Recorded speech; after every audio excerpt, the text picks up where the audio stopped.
Hello students, welcome back. আরও একবার সকলকে ওয়েলকাম সায়েন্স গুরু অনলাইন টিচিং প্ল্যাটফর্মে।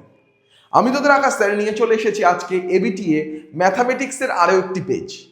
তো আগের যে ভিডিওগুলো আমি তোদেরকে দিয়েছি সেগুলো তোরা আশা করছি বেশিরভাগ জন দেখেছিস। যারা দেখিসনি আমি রিকোয়েস্ট করব তারা আগের ভিডিওগুলো একবার দেখে নে, কারণ দেখবি অনেক অঙ্ক কিন্তু রিপিটেশন আসছে আমাদের ধীরে ধীরে। ঠিক আছে, তো চল আর বেশি কথা না বলে আমাদের যে মেন যে ফোকাস এবিটি এর যে পেজগুলো থেকে ম্যাথামেটিক্সের একদম প্রিপারেশনটা আমাদেরকে সলিড করতে হবে সেই দিকে আমরা এখন চল এগিয়ে যাই।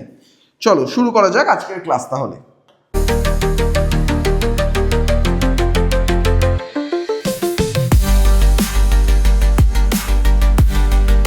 চলে আসা যাক আজকের প্রথম প্রশ্নে।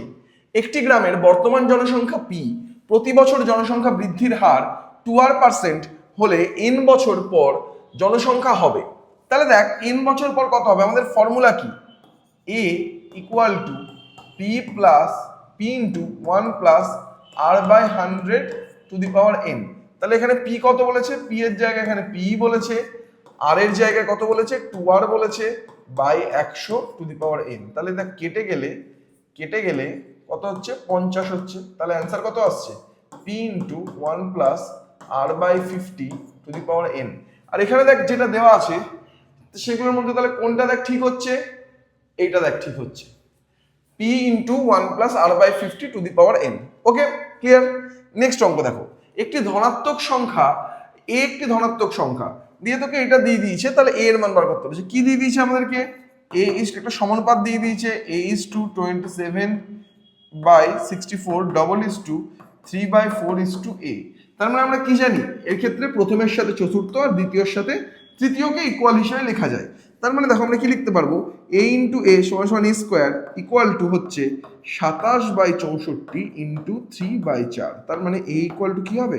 রুট ওভার 27 ইন্টু 3 আর 64 ইন্টু 4। তাহলে 27-এর মধ্যে কি আছে? 27-এর মধ্যে দেখো একটা 9 আছে, একটা 3 আছে আর 3। 64-এর মধ্যে একটা 16 আছে, একটা 4 আছে আর একটা 4। তাহলে 9 থেকে 3 বেরিয়ে আসে, দুটো 3 থেকে একটা 3। 16 থেকে 4 বেরিয়ে আসে, দুটো 4 থেকে একটা 4। তাহলে কি হবে? 9/16 হয়ে যাবে আমার এই অঙ্কটার উত্তর। ওকে, ক্লিয়ার। নেক্সট অঙ্ক দেখো। বলছে এবিসিডি ট্রাপিজিয়ামের এবি সমান্তরাল ডিসি। আচ্ছা বেশ, একটা এবিসিডি ট্রাপিজিয়াম আমরা ড্র করে নিই।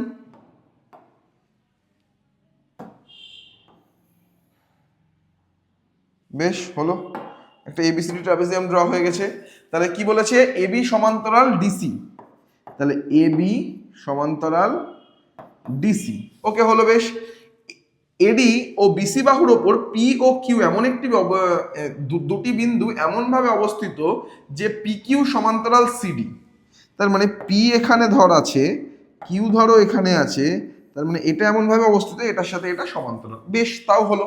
এবার বলছে যে বিকিউ হচ্ছে 35, বিকিউ হচ্ছে 35, বিকিউ 35, কিউসি হচ্ছে 15, আর আগে ছিল হচ্ছে পিডি হচ্ছে 18, পিডি হচ্ছে 18। তার মানে এবার কিসের মান জানতে চেয়েছে? জানতে চেয়েছে এডি এর মান, মানে এই সবটার মান জানতে চেয়েছে। তার জন্য আগে এইটুকুর মানটা জেনে নেওয়া প্রয়োজন আমাদের। তাহলে এটা আমরা কি করে করব? দেখ, এটা আমাদের যেহেতু যদি শর্ট কোশ্চেন থাকে, যদি জেনারেলি 1 নম্বরের কোশ্চেন থাকে, তাহলে জাস্ট তোরা এটা বা এটা ইকুয়াল টু এটা বা এটা করবি, তাহলে কিন্তু অঙ্ক হয়ে গেল। আমি তোদেরকে দেখিয়ে দিচ্ছি কি করে আসছে। এই অঙ্কটা যদি 2 নম্বরে থাকে তাহলে কি করে করবি? ধর এখান থেকে একটা অঙ্কন, এটা অঙ্কন করলি, এটার নাম দিয়ে দিলি ই, ঠিক আছে? তাহলে দেখো এইটা তো একটা কি ত্রিভুজ তৈরি হলো। তাহলে এই যে ত্রিভুজ তৈরি হলো তার এটার সাথে তো এটা সমান্তরাল। তাহলে কি লেখা যায়? এটুকু বাই এটুকু বাই এটা বাই এটা। তার মানে দেখ কি লিখবো আমরা? ডিএ বাই ডিএ তো না, DP by PA equal to CQ DE by EB. এটা বাই এটা, এটা এটা। এবার এই দিকের যে ত্রিভুজটা আছে দেখ, সেখানে কি এটার সাথে এটা সমান্তরাল। তাহলে কি লিখতে পারি? এটা বাই এটা ইকুয়াল টু এটা বাই এটা। সেম ভাবে DE by EB equal to CQ by QB. তাহলে দেখো এই দুটো তো দুই জায়গাতেই সমান, তার মানে এবার এই দুটো তার মানে পরস্পর কি সমান না? তাহলে দেখ DP by PA equal to CQ by QB. এটা আমরা লিখতে পারি। এটাই আমি বললাম, যখন শর্ট কোশ্চেন থাকবে, যদি এমসিকিউ কোশ্চেন থাকে, তাহলে এত তো করে দেখানোর দরকার নেই, ডাইরেক্ট এটা বাই এটা, এটা বাই এটা এটা লিখবি। তাহলে দেখ ডিপির মান কত, ডিপির মান হচ্ছে 18, পি এর মান আমি জানি না, সিকিউ এর মান কত 15 আর এর মান কত 35। তাহলে পি এর মান কত হচ্ছে, পি এর মান আমার দাঁড়াবে হচ্ছে 35 ইন্টু 18/15, তাহলে 7 বলতে কাটলে 3 কাটলে 6, তার মানে অ্যান্সার হলো 42। তাহলে এইটুকুর মান কত পেলাম 42। তাহলে এই দুটোকে যোগ করলে কত আসে, 18 আর 42 যোগ করলে 60 আসে, উত্তর হবে আমার 60 সেমি হচ্ছে আমার উত্তর। আশা করছি সবাই বুঝতে পেরেছিস। ওকে চলো এবার নেক্সট অঙ্কে যাই। বলছে দেখ যদি 2x সমান সমান সেকে আর 2/x সমান সমান tan এ হয় তাহলে এই জিনিসটার ভ্যালু কত। তাহলে এই জিনিসটার ভ্যালু, তাহলে এটাকে আগে লিখে নিই আমরা, 2 ইন্টু x² প্লাস 1/x² হলো। আর কিসের মান দিয়েছে, 2x সমান সমান সেকে, 2x সমান সমান সেক এ আর 2/x সমান সমান হচ্ছে tan এ। খুব সহজ অঙ্ক একটা, 2/x সমান সমান tan এ। তাহলে দেখো আমার কি দরকার, আমার এখানে x দরকার 1/x দরকার। তাহলে x ইকুয়াল টু কি sec a/2 আর 1/x ইকুয়াল টু কি tan a/2। মানটা পেয়ে গেলাম, মানটা এখানে বসিয়ে দাও। তাহলে মানটা যদি এখানে বসিয়ে দাও তাহলে 2 ব্র্যাকেটে সেকেন্ড ব্র্যাকেট দাও, তাহলে ফার্স্ট ব্র্যাকেটে কি লিখবে sec a/2 তার হোল স্কয়ার প্লাস এটার মান হচ্ছে tan a/2, tan a/2 তার হোল স্কয়ার। ওকে তার মানে কি দাঁড়াচ্ছে আমার 2 into sec² a/4 plus tan² a/4। তার মানে এটাকে তুমি এভাবেও লিখতে পারি ডাইরেক্ট, এরকম লেখা যায় তো। ওকে আচ্ছা এটা প্লাস ছিল, হ্যাঁ প্লাস এটা ছিল নাকি, কোথায় গেল কোথায় গেল কোথায় গেল, না মাইনাস ছিল, মাইনাস ছিল। ওকে তাহলে sec² a minus tan² a equal two হচ্ছে, তার মানে কি উপরটা কি হয়ে যাবে ফর্মুলা 1/4, তার মানে এটা 2, তার মানে অ্যান্সার দাঁড়ালো কত হাফ দাঁড়ালো হচ্ছে আমার অঙ্কটার উত্তর। ওকে তাহলে অঙ্কটার উত্তর কত দাঁড়াচ্ছে আমার হাফ দাঁড়াচ্ছে। ওকে দেখো একটি ঘনকের সমগ্রতলের ক্ষেত্রফল s এবং কর্ণের দৈর্ঘ্য যদি d হয় তাহলে s আর d এর মধ্যে সম্পর্ক। এই অঙ্কটাই কিন্তু তোদের আগের পেজগুলোতে মধ্যে কোনো একটা পেজে কিন্তু ছিল। আমার কি বলেছে, কর্ণ বলে দিয়েছে, কর্ণ এস আর কি আয়তন বলেছিল, আয়তন না কি বলেছিল, সমগ্রতলের ক্ষেত্রফল বলেছিল এস, কর্ণ ডি আর সমগ্রতলের ক্ষেত্রফল এস। তার মানে দেখো ডি মানে কি, ডি মানে বাহু √3 আর এস মানে কি 6 ইন্টু বাহু স্কয়ার। ওকে তাহলে বাহু মানে কি এখান থেকে d/√3, তাহলে s মানে কি d, এই 6 ইন্টু বাহুর মান হচ্ছে d/√3 তার স্কয়ার, তার মানে 6 ইন্টু d²/3 তার মানে 2, তার মানে s ইকুয়াল টু 2d²। এবার যদি তোর অপশনটা চেক করিস দেখ এখান থেকে s ইকুয়াল টু 2d² কিন্তু কোথাও নাই, কিন্তু এইটাকে যদি দেখিস 2টা এখানে গেলে কিন্তু এই যে 2টা যদি এই উপরে যায় তাহলে s ইকুয়াল টু 2d² হবে, মানে এই অপশনটা হচ্ছে আমার ঠিক উত্তর। ওকে আশা করছি বুঝতে পেরেছিস সবাই।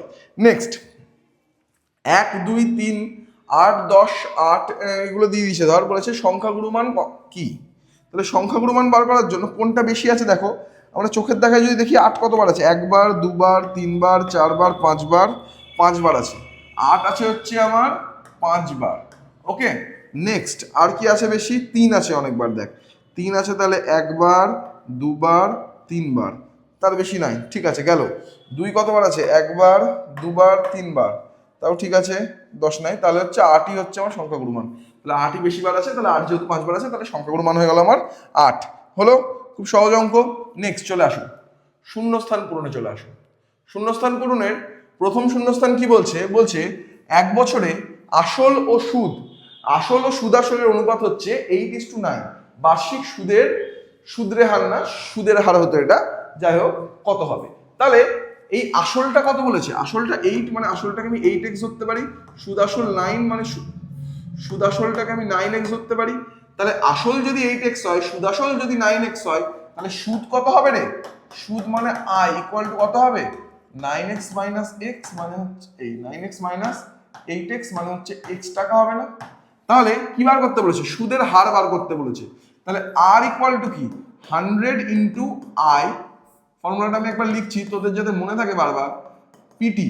ওকে, তাহলে 100 ইন্টু এক্স বাই পি কত ছিল 8x, টি ছিল 1, তাহলে কেটে গেলে x x কেটে গেল, এটা হয়ে গেল কত 25, এটা হয়ে গেল 2, তাহলে 25/2 মানে হচ্ছে 12.5%।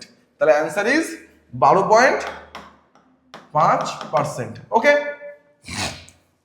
গেল।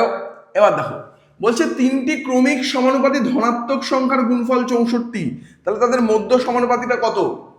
তিনটে ক্রমিক ধনাত্মক সংখ্যা মানে ধরো এ বি আর সি আছে, সেগুলোর গুণফল বলে দিয়েছে 64, এ ইন্টু বি ইন্টু সি 64 বলে দিয়েছে। এবারে তাহলে মধ্য সমানুপাতি মানে মাঝখানের সংখ্যাটা কত? দেখো আমরা ফর্মুলা কি জানি? আমরা ফর্মুলা জানি B square equal to AC. তাহলে এখানে বিটাকে রেখে দিয়ে এ আর সি এর জায়গায় এ ইন্টু সি ইন্টু বি লেখা যায়, ইকুয়াল টু 64 বলে দিয়েছে। এবার এ আর সি এর গুণফল কত বলেছে? বি স্কোয়ার বলেছে ইন্টু বি ইকুয়াল টু 64, মানে বি কিউব ইকুয়াল টু 64, মানে B equal to cube root of 64, মানে হচ্ছে অ্যান্সার 4। তাহলে মধ্য সমানুপাতিটা কত ছিল? 4 ছিল। ওকে, আশা করছি বুঝতে পেরেছিস সবাই। নেক্সট দেখ, নেক্সট হচ্ছে ত্রিভুজ এবিসি ও ত্রিভুজ ডিইএফ এর পরিসীমা হচ্ছে 30 আর 18। এবিসি আর ডিইএফটা হচ্ছে সদৃশ, এই চিহ্নটাকে কি বলা হয়? সদৃশের চিহ্ন। আর বিসি আর ইএফ হচ্ছে অনুরূপ বাহু। তাহলে কি হচ্ছে, বিসি যদি 9 হয় তাহলে ইএফ কত? এটা এক সিম্পল বিষয়, যখন সদৃশ হবে না তখন এভাবে লেখা যায় এবিসি এর পরিসীমা বাই ডিইএফ এর পরিসীমা, তার যে অনুপাত হবে আর সদৃশ বাহুগুলোর যে অনুপাত হবে সেটাও কিন্তু সমান হবে। আমরা কি জানি বাহুগুলো সমানুপাতিক হয়, তার মানে দেখ পরিসীমা কি আছে সেগুলোকে যোগ করে, তাহলে সব সমানুপাতিক জিনিসকে যোগ করলে তো সেগুলো সমানুপাতিক হবে, পরিসীমাটাও তাই জন্য সমানুপাতিক। তার মানে বিসি বাহুটা কোথায় আছে? এখানে আছে, আর ইএফ বাহুটা আছে এখানে, এই দুটো অনুপাতও সেম হবে। তার মানে দেখো এর অনুপাত কত? এর হচ্ছে 30, এটা 30 আর এটা হচ্ছে 18, আর এটা হচ্ছে 9, ইএফটা তাহলে বার করতে হবে।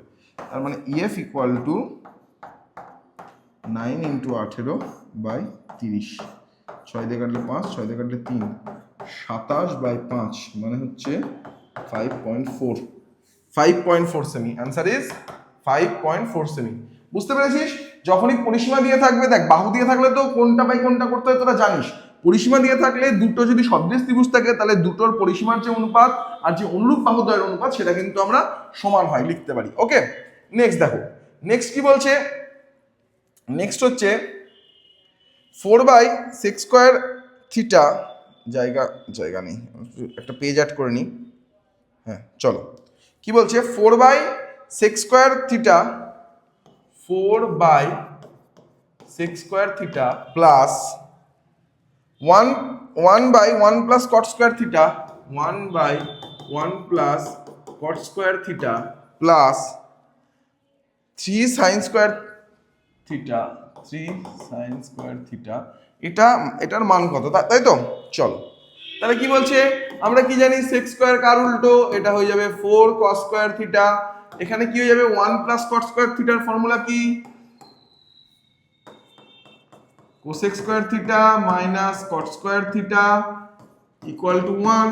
তাহলে cosec² থিটা ইকুয়াল টু কি? 1 প্লাস cot² থিটা। তাহলে 1 প্লাস cot² থিটার জায়গায় আমি কি লিখতে পারবো?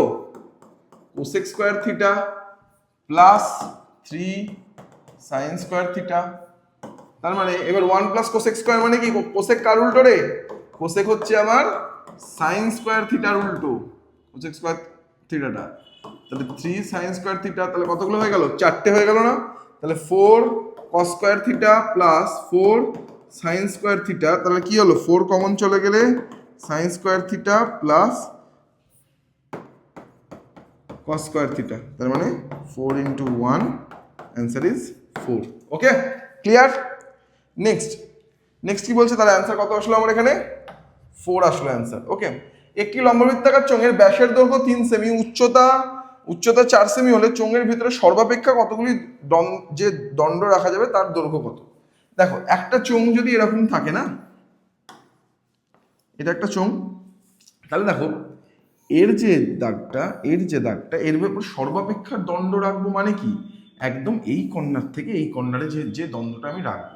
তাহলে দেখো এটা কিন্তু সমকোণী ত্রিভুজ তৈরি করছে। যে দণ্ডটা রাখবো আমি সেটাকে যদি আমি এল ধরি, এটাকে আমি তাহলে এইচ ধরলাম, এটাকে আমি আর ধরলাম, মানে 2r ধরলাম, ঠিক আছে। এরা কি তৈরি করেছে, এরা অবশ্যই একটা সমকোণী ত্রিভুজ তৈরি করবে কর্ণ বরাবর যেহেতু আমি রাখছি।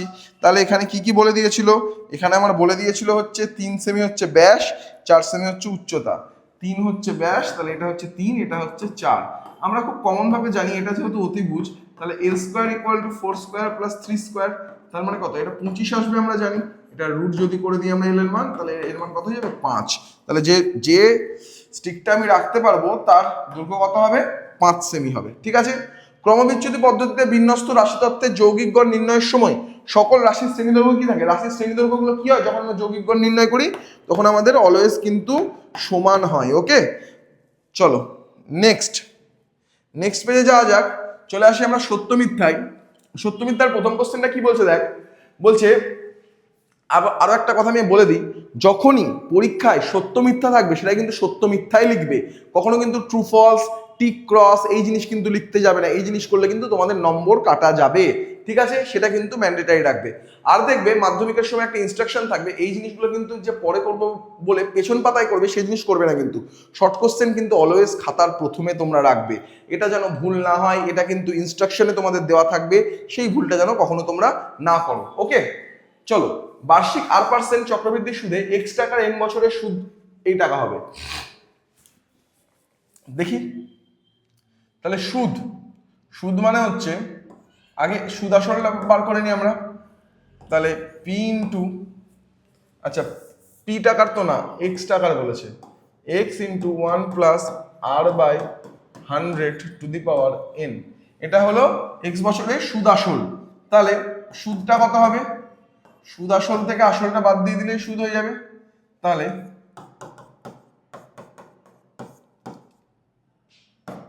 হলো, তাহলে এক্স রে কমন নিয়ে নাও,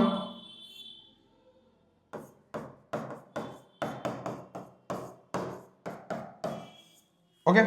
তাহলে এইটা কি এর সাথে কোথাও মিল খাচ্ছে, সুদটা এটা, তাহলে এই জিনিসটা কিন্তু মিথ্যা বলে দেওয়া আছে।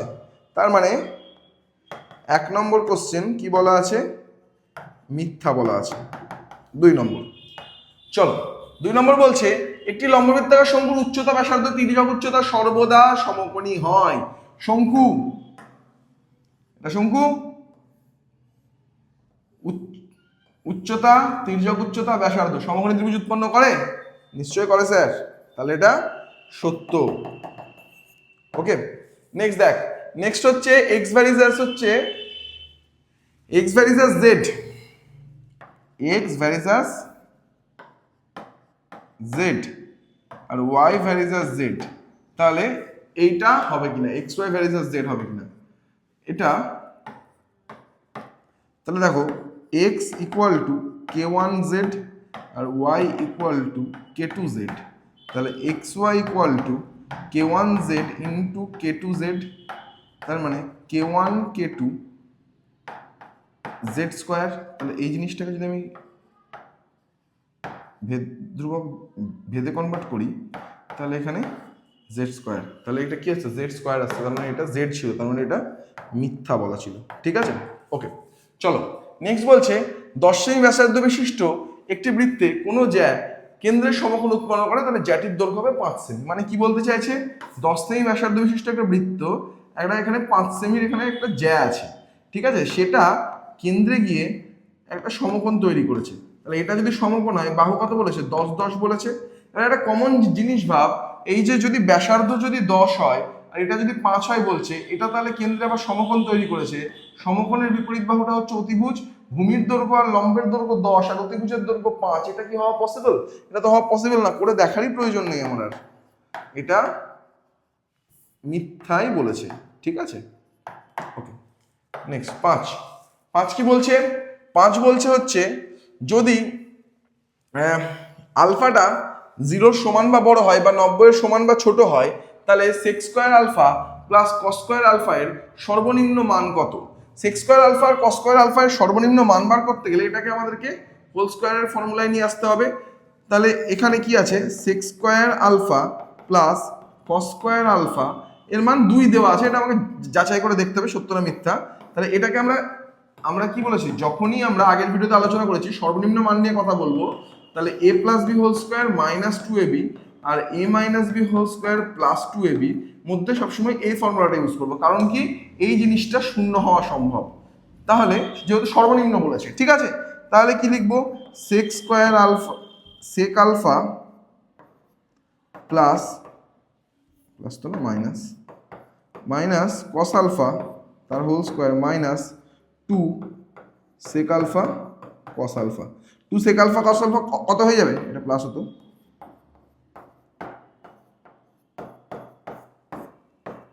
এটা তাহলে 2 হয়ে গেল। এই জিনিসটা 0 হওয়া সম্ভব, তাহলে পড়ে থাকবে শুধু 2, তাহলে সর্বনিম্ন মান 2 হওয়া সম্ভব, তাহলে এটা কিন্তু সত্য বলেছে, ঠিক আছে। নেক্সট দেখো, নেক্সট বলছে বিভাজনটির সংখ্যাগুরু মান কত।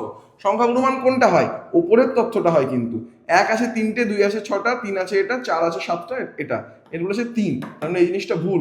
সংখ্যাগুরু মান কে, এখানে 4, তার মানে এই জিনিসটা কিন্তু মিথ্যা। ওকে, আশা করছি সত্য মিথ্যা অবধি তোমাদের ক্লিয়ার হয়ে গেছে। এবার চলে যাই আমরা 2 মার্কসের কোশ্চেন।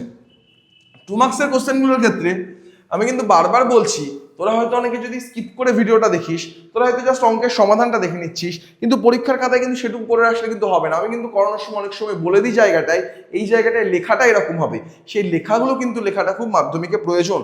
যখনই তুমি 2 নম্বরের একটা অঙ্ক করছো আর 1 নম্বরের একটা অঙ্ক করছো, তার মধ্যে কিন্তু ডেফিনেটলি কিছু পার্থক্য তোমাকে রাখতে হবে। তুমি একদম শর্টকাটে করে দিলে কিন্তু তোমার খাতা যদি ভালো হয়, তুমি যখন বেশি নম্বর পাবে, স্যাররা কিন্তু তোমার নম্বর তখন কোথাও কাটার চেষ্টা করবেন।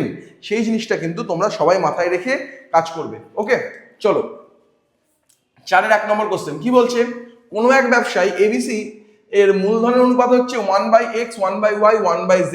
বেশ, তাহলে এই অনুপাতটাকে আমরা যদি একটু মডিফাই করে নিই আগে, তারপর বাকি অঙ্কটা করবো আমরা। 1/x 1/y 1/z, তিনটেকে যদি xyz দিয়ে গুণ করি, তাহলে এটা হয়ে যাবে yz, এটা হয়ে যাবে xz, এটা হয়ে যাবে xy, তাই তো। এবার বলছে বছরের শেষে ব্যবসায় z টাকা ক্ষতি হয়েছে, তাহলে মোট ক্ষতির পরিমাণ কত, z। তাহলে c এর ক্ষতির পরিমাণ কত, তাহলে c মানে কে, a, তাহলে এর আনুপাতিক ভাগার কত, এর আনুপাতিক ভাগার xy by yz plus xz plus xy, তিনটের যোগফল। এবার এই আনুপাতিক ভাগারটাকে যখন আমি ক্ষতির সাথে গুণ করব, তখনই কি পেয়ে যাব, c এর ক্ষতি পেয়ে যাব না।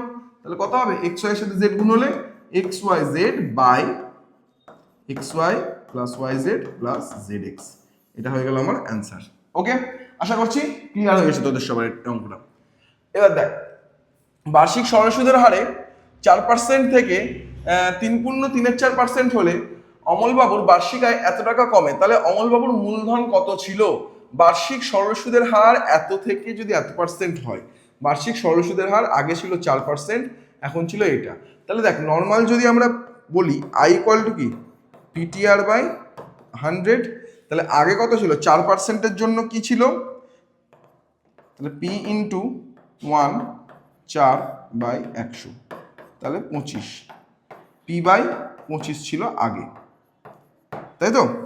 আর এখন কত হয়েছে, I1 R I2 equal to কত হয়েছে, পিটিআর বাই 100 যদি ফর্মুলায় ফেলি আমি, তাহলে পি ইন্টু 3×3=4, মানে কত হয়, 3×4=12, 15/4 ইন্টু 1 ইন্টু 100টাকে আমি উঠিয়ে এভাবে 1/100 হিসেবে লিখতে পারি, ঠিক আছে। তাহলে যদি কেটে যায় এখান থেকে, তাহলে কত হচ্ছে, 5 দিয়ে কাটলে 3, 5 দিয়ে কাটলে হচ্ছে 20, তার মানে 3p/80 টাকা। ওকে, তাহলে এই যে জিনিসটা আমি পেলাম, তাহলে এই জিনিসটা যখনই আমি পাচ্ছি, তার মানে আমার কি বলেছে, এই কত টাকা কমে গেছে, এত টাকা কমে গেছে। তাহলে আগে ছিল হচ্ছে কোনটা, p/25, আর এখন কমে গিয়ে হয়ে গেছে কত, 3p/80, তার জন্য পার্থক্য কত হয়েছে, 60 পার্থক্য হয়েছে। তাহলে এখানে যদি আমি লসাগু করি, 25 আর 80 যদি আমি লসাগু করি, তাহলে কত হচ্ছে, 25 আর 80 লসাগু করলে আমার 400 দাঁড়াচ্ছে মনে হয়, আর তো কিছু হয় না, না 400 দাঁড়াচ্ছে।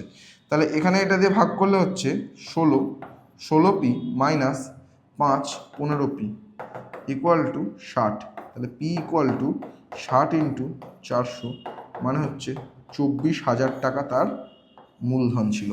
তাহলে তার মূলধন কত টাকা ছিল? 24,000 টাকা ছিল। তোমাদেরকে কিন্তু এভাবে শুধু লিখলে হবে না, তোমাদেরকে কিন্তু এখানে লিখতে হবে প্রথমে সুদ ছিল T1 সমান সমান এত টাকা, দ্বিতীয়ত সুদ ছিল এত টাকা, অতএব প্রশ্নানুসারে এটা ইকুয়াল টু এটা এত টাকা, অতএব এই অ্যান্সারটা যখন বার করলি লাস্টে উত্তর লেখাটা কিন্তু ম্যান্ডেটারি, উত্তর বলে অতএব অমলবাবুর মূলধন ছিল এত টাকা, এই জিনিসটা কিন্তু তোদেরকে পুরোটা লিখে কমপ্লিট করতে হবে। Okay, next x square minus 2 plus B X plus 6 সমীকরণের একটি বীজ যদি 2 হয় তাহলে অপর বীজের মান কত? একটি বীজ 2, দেখ এইটা কি, এটা হচ্ছে বি আর এটা কি, এটা হচ্ছে সি।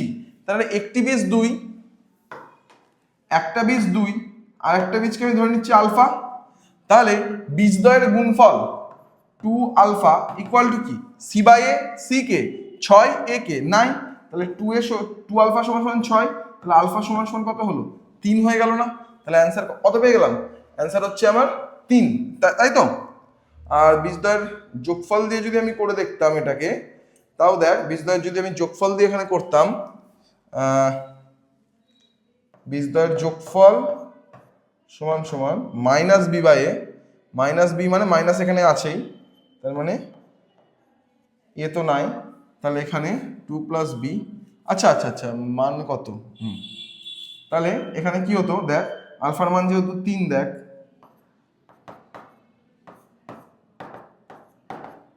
হলো, তাহলে দেখ এই বি এর মানটা কত পেতিস, বি এর মানটা আলটিমেটলি দেখ কি হতো এখানে 5 মাইনাস 2 সমান সমান বি, মানে বি ইকুয়াল টু সেই 3ই পেতিস আলটিমেটলি, ঠিক আছে? তাহলে এই বি এর ভ্যালুটা কত পাচ্ছিস, একটা বীজ যদি 2 হয় তাহলে অপর বীজটা কত আসছে? 3 আসছে। ওকে, আশা করছি তোরা বুঝতে পেরেছিস। তাহলে চলে আসি তার পরের অঙ্কে, কি বলছে, একটা বড় অঙ্ক আছে, আগে আমরা অঙ্কটা লিখে নেব। 3x মাইনাস 5y আর 3x plus 5y, 3x minus 5y by 3x plus 5y equal to half দিয়ে দিয়েছে, তাই তো? তাহলে ইকুয়াল টু হাফ দিয়ে দিয়েছে, দিয়ে দেখ এই জিনিসটারই x আর y স্কোয়ার দিয়ে বলেছে, তাহলে বলেছে 3x square minus 5y square by 3x square plus 5y square এর ভ্যালুটা কত? তাহলে দেখ এই জিনিসটা যখন করবি, তোদেরকে যখন দেবে, তাহলে কি করবি, plain simple cross multiplication, 6x minus 10y equal to 3x plus 5y গেল। তাহলে এটা যদি এদিকে চলে আসে তাহলে এটা 3x হয়ে গেল, ওটা গিয়ে এদিকে 15y হয়ে গেল, তাহলে x by y equal to কত আসবে? 15/3, মানে হচ্ছে কি আসলে অ্যান্সার আমার 5 চলে আসলো, গেল। তাহলে x বাই y এর মান যখনই 5 পেয়ে গেলাম, তাহলে আমি ধরতে পারি x ইকুয়াল টু 5k আর y এর তলায় কিছু নাই, মানে y equal to only k। এই জিনিসটা যদি আমরা ধরে নিই, তাহলে এবার এখানে অঙ্কটা করে মানটা বসিয়ে দে, 3 ইন্টু 5k এর square minus 5 into k square by 3 into 5k এর square plus 5 into k square. তাহলে কি হবে? তাহলে এখানে দেখ এখানে কত 25 হচ্ছে, তাহলে 25 আর 3 হচ্ছে 75k square minus 5k square by এখানে কি হচ্ছে, এখানে দেখ এখানে হচ্ছে 75k square plus 5k square, তাহলে কি হচ্ছে 70k square by 80k square. তাহলে দেখ 7/8 হয়ে গেল আমার এই অঙ্কটার উত্তর। ওকে, আশা করছি সবাই বুঝতে পেরেছিস, একদম সহজ অঙ্ক, পাতি অনুপাত সমানুপাতের অঙ্ক। চলো নেক্সট, এই কোশ্চেনটা হয়ে গেল। তাহলে এবার নেক্সট হচ্ছে এবিসি সমদ্বিবাহু ত্রিভুজের এবি সমান সমান এসি, এবি বাহুকে ব্যাস করে একটি বৃত্ত অঙ্কন করলে বিসি বাহুকে তার ডি বিন্দুতে ছেদ করে, তাহলে বিডি এর দৈর্ঘ্য যদি 4 সেমি হয় তাহলে সিডি এর দৈর্ঘ্য কত? যারা যারা আগের ক্লাসগুলো করেছিস এই অঙ্কটা জানিস, এই অঙ্কটা খুব ভালোভাবে তোদেরকে করানো হয়েছে, ঠিক আছে? আমি আরো একবার করিয়ে দিচ্ছি তোদেরকে। এটা কি বলছে দেখ, তাহলে এবিসি একটি সমদ্বিবাহু ত্রিভুজ অঙ্কন করতে হবে আমাদেরকে। তাহলে আমরা এখানে একটা পেজ নিয়ে নিই, হ্যাঁ, তাহলে এখানে আমরা একটা পেজ অ্যাড করে নিই। তাহলে এবিসি একটা সমদ্বিবাহু ত্রিভুজ অঙ্কন করতে হবে, একটু নিচে অঙ্কন করি নাহলে হবে না। হলো, এবিসি একটা সমদ্বিবাহু ত্রিভুজ অঙ্কন করলাম। এবার বলছে যেখানে এবি কে ব্যাস ধরে একটা, এটা হাতে আঁকতে গেলেই মুশকিল, এবি কে ব্যাস ধরে একটা বৃত্ত, এরকম ধর একটা র্যান্ডম, আরেকবার চেষ্টা করি আঁকার, এই ঠিক আছে, এই এনাফ, বোঝার জন্য আমাদের এনাফ। চলো, এটা বি, এটা এ, এটা সি, এটা হচ্ছে আমার ডি বিন্দুতে ছেদ করেছে। এবার তাহলে বিডি এর দৈর্ঘ্য কত বলে দিয়েছে? 4, বিডি এর দৈর্ঘ্য বলে দিয়েছে 4, তাহলে সিডি এর দৈর্ঘ্যটা কত? কিছুই না, এখান থেকে আমরা জাস্ট একটা অঙ্কন করব, এটা অঙ্কন করব, তাহলে এডিটা কি হয়ে যাবে, এডিটা এখানে এসে ছেদ করবে, তাহলে এইটা যেহেতু কি বলে দিয়েছে, এইটা বলে দিয়েছে ব্যাস, তাই তো, তাহলে এই কোণটা কি, এই কোণটা হচ্ছে কি অর্ধবৃত্তস্থ কোণ না, এই কোণটা তাহলে অর্ধবৃত্তস্থ কোণ, তার মানে এই কোণটা কত ডিগ্রি, 90 ডিগ্রি। তাহলে এর যে এই পাশে যে কোণটা আছে সেটাও কত ডিগ্রি হবে, এই কোণটাও তাহলে 90 ডিগ্রি হবে, কারণ স্ট্রেট লাইন। এবার দেখো এই বাহুটার সাথে এই বাহুটা সমান, এটা আমাকে আগেই বলে দিয়েছিল, এই কোণটার সাথে এই কোণটা সমান আমি পেয়ে গেলাম, আর এই জিনিসটা কি সাধারণ বাহু, তাহলে এই দিকে যে ত্রিভুজটা আছে সেইটা, তার সাথে এই দিকে যে ত্রিভুজটা আছে সেইটা কি আমার সর্বসম হচ্ছে না, ত্রিভুজ এ ডি বি সর্বসম ত্রিভুজ এ ডি সি, তাই তো। তাহলে এটা যখনই হয়ে গেল, তাহলে এডিবির এটা হচ্ছে 4, তাহলে এডিসির এটা কত হবে, তাহলে ডিসি বাহু সমান সমান বিডি বাহু, তাহলে ডিসি বাহু সমান সমান 4 সেমি। এই অঙ্কটা আমি পুরোটা লেখালাম না, পুরো লেখাটা তোরা যদি দেখিস আগের ভিডিওতে যা, আগের ভিডিওতে তোরাও জানিস কোন চ্যাপ্টারে এটা আছে, আমার এক্স্যাক্টলি মনে পড়ছে না, একটু দেখে নে, আমি লেখাটা খুব সুন্দর করে লেখানো আছে এখানে, আমি জাস্ট বলে দিচ্ছি কি কি করতে হলো, আমি পুরোটা অঙ্কটাই তো বলে দিলাম, যে যখন জাস্ট এইটা জাস্ট অঙ্কন করবি তো তোরা, এটা অঙ্কন করার পর কি, এটা যেহেতু ব্যাস তাহলে এটা অর্ধবৃত্তস্থ কোণ 90 ডিগ্রি, অতএব এই পাশের কোণটাও কত হবে, 90 ডিগ্রি হবে। এবার এই দুটো ত্রিভুজের দুটো কোণ 90 ডিগ্রি, এই দুটো বাহু সমান, এটা সাধারণ বাহু, তাহলে দুটো ত্রিভুজ কি সর্বসম, তাহলে সর্বসম ত্রিভুজের অনুরূপ বাহুর দ্বয় কি হবে, সমান হবে, গেল। চল নেক্সট অঙ্ক হচ্ছে এবিসি ত্রিভুজের এবি বাহুটার মান হচ্ছে এটা, এসি বাহুটার মান হচ্ছে এটা, বিসি বাহুটার মান হচ্ছে এটা, তাহলে বিএসি এর মান কত। যখনই পরীক্ষায় এই ধরনের কোশ্চেন পাবি বুঝে নিবি, তিনটে বাহুতে যদি মান নির্ণয় করতে বুঝে নিবি এটা কোনো না কোথাও ওই সমকোণী ত্রিভুজকেই ইন্ডিকেট করছে। তাহলে সমকোণী ত্রিভুজকে স্যার ইন্ডিকেট করতে হলে ফর্মুলা কি, ফর্মুলা তো আমরা শিখে আসছি কি, অতিভুজ স্কয়ার সমান সমান লম্ব স্কয়ার প্লাস ভূমি স্কয়ার। তাহলে স্যার এদের মধ্যে অতিভুজ কি, যে সব থেকে বড় সেই অতিভুজ, তাহলে স্যার সব থেকে বড় কে, সব থেকে বড় হচ্ছে এদের মধ্যে মাইনাসেরটা তো হবে না, 2√2 এর থেকে 2√2a প্লাস 1, এই জিনিসটাকে আমরা সব থেকে বড় ধরতে পারি। তাহলে এ যদি সব থেকে বড় হয় তাহলে চেক করতে হবে আমার কি আসার কথা, আমার আসার কথা, ওহো গন্ডগোল করিস না বাবা, গন্ডগোল করিস না, হ্যাঁ তাহলে কি আসার কথা, এ বি এর মান হচ্ছে আমার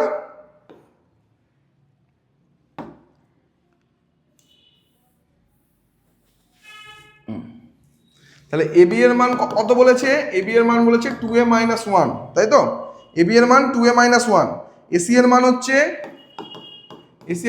2√2a, আর বিসি এর মান হচ্ছে 2a + 1, তাই তো, এইটুকুই তো, হ্যাঁ 2√2a, আচ্ছা এর তলায়, হ্যাঁ ওকে। তাহলে এটাও সেমিতে আছে মনে হয়, এককটা কিসে আসে, সেমিতে, হ্যাঁ সেমি সেমি সেমি। তাহলে বিসি স্কয়ার মানে কত আগে আমরা বার করে নিই, বিসি স্কয়ার মানে 2a + 1 তার হোল স্কয়ার। এবার AB square plus AC square সমান সমান আমরা বার করি, এবি স্কয়ার মানে হচ্ছে 2a - 1 তার হোল স্কয়ার প্লাস এটা হচ্ছে 2√2a তার হোল স্কয়ার।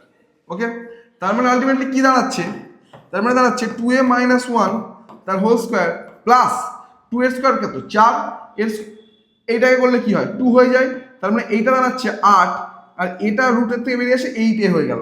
তার মানে দেখ এই জিনিসটাকে তো এরকম লেখা যায় 2a - 1 তার হোল স্কয়ার প্লাস 4 × a × 1, তাহলে এই জিনিসটা দেখ 4ab আছে না, তাহলে a - b whole square plus 4ab মানে কি a + b তার হোল স্কয়ার। তাহলে এই জিনিসটাই তো আমি কিসে ধরেছিলাম, এই জিনিসটাই আমি বিসিতে ধরেছিলাম, তাহলে a + b ab square plus ac square সমান সমান কি হলো বিসি স্কয়ার। তাহলে এটা একটা কি সমকোণী ত্রিভুজ, তাহলে এই কোণটা কত ডিগ্রি হবে, এই যে কোণটার মান বলেছে বিএসি কোণটার মান এটা হচ্ছে কত ডিগ্রি 90 ডিগ্রি, বা এটা একটা সমকোণ। ওকে, আশা করছি অঙ্কটা প্রত্যেকের ক্লিয়ার হয়ে গেছে। চলো পরবর্তী শেষ ছটা অঙ্কে আমরা চলে আসি। কি বলছে, ও কেন্দ্রীয় বৃত্তের ওপর এবিসি এমন তিনটি বিন্দু অবস্থিত যে এ ও সিবি একটি সামন্তরিক। তাহলে ও কেন্দ্রীয় একটা বৃত্ত আমরা নিলাম, ও একটা বিন্দু, তাহলে এখানে কি বলেছে এবিসি এমন তিনটে বিন্দু, এটার নাম দিলাম এ, তার মানে ধর জিনিসটা এমন হচ্ছে এরকম একটা হলো, তাই তো এ বি সি, তার মানে নামটা হচ্ছে এ ও সি বি একটা সামন্তরিক, বেশ হলো। তাহলে এওসি এর মান কত, এওসি মানে এই কোণটার মান আমাকে বার করতে বলেছে, তাই তো। তাহলে খুব সিম্পল একটা অঙ্ক। দেখো এইটা কেন্দ্র, তাহলে এই জিনিসটা বলতে পারি আমি কেন্দ্রস্থ কোণ। তাহলে অকেন্দ্রীয় বৃত্তের এই এসি বৃত্তচাপের ওপর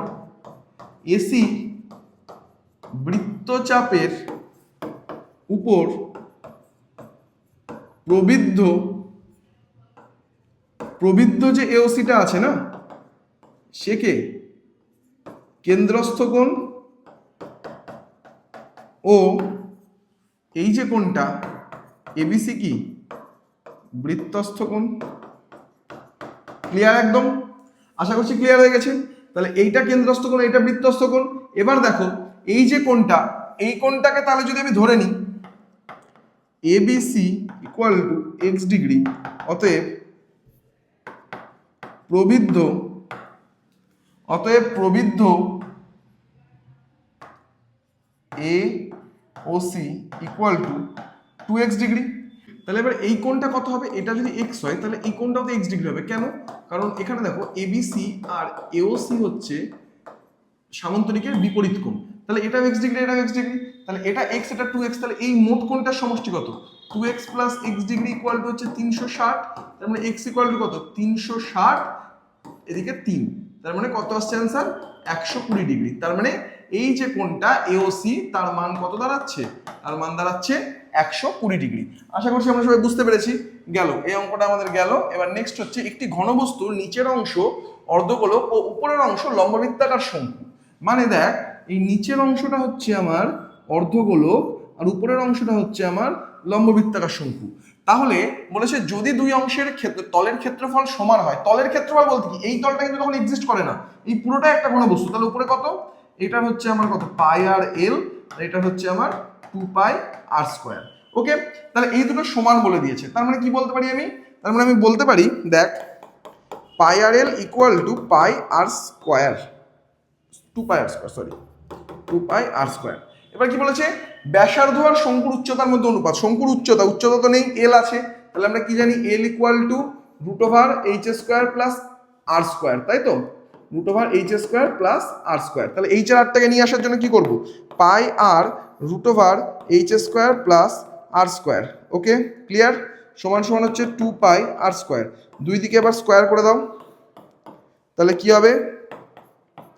পাই square R square into H square plus R square, আর এখানে হচ্ছে 4 পাই স্কয়ার আর টু দি পাওয়ার 4। তাহলে পাই স্কয়ার কাটলো, আর স্কয়ারের সাথে আর টু দি পাওয়ার 4 কেটে গেলে আর স্কয়ার পড়ে থাকলো।